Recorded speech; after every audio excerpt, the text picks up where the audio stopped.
बिस्मिल्लाहिर्रहमानिर्रहीम। अस्सलामुअलैकुम। जब कई साल बाद दुनिया की तारीख़ लिखी जाएगी तो एक कौम अल-मुजरिमीन पाकिस्तान के बारे में भी लिखी जाएगी। मौर्रिख़ लिखेगा कौम आद, कौम समूद, कौम लूत के सारे मजमूई गुनाह इस कौम में पाए जाते थे। ये एक ऐसी कौम थी जो नाम तो अल्लाह का लेती थी मगर मानती अपने अपने आलयकारों को थी।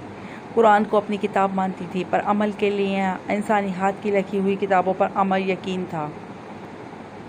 एक ऐसी कौम थी जिसको तालीम सिर्फ जाहिल बनाने के लिए दी जाती थी। इनके हुक्मरान बादशाहों की तरह ज़िंदगी गुजारते थे मगर इस कौम के निचले तबके के पास खाने को रोटी नहीं थी। मौर्रिख़ लिखेगा इस कौम का इंसाफ बिकता था। ताकतवर के लिए अलहदा कानून और गुरबा के लिए अलग कानून था।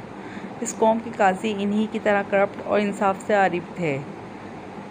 लिखा जाएगा इस कौम के सियासतदान खुदगर्ज़, नाअहल और बेहिस थे मगर ये कौम ऐसे सियासतदानों को अपना मसीहा समझती थी और इनके लिए एक दूसरे की गर्दन काटने को भी तैयार रहती थी।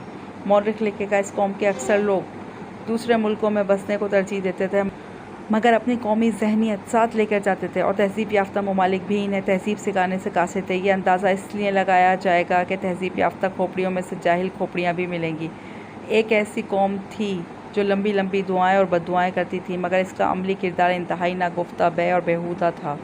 एक ऐसी कौम थी जिसमें हराम खोर इज़्ज़तदार कहलाते थे और मेहनत करके खाने वाले कमी कमीन। आने वाले वक्त में यह कौम अल-मुजरिमीन पाकिस्तान के मौजू से इबरत के तौर पर पढ़ाई जाएगी।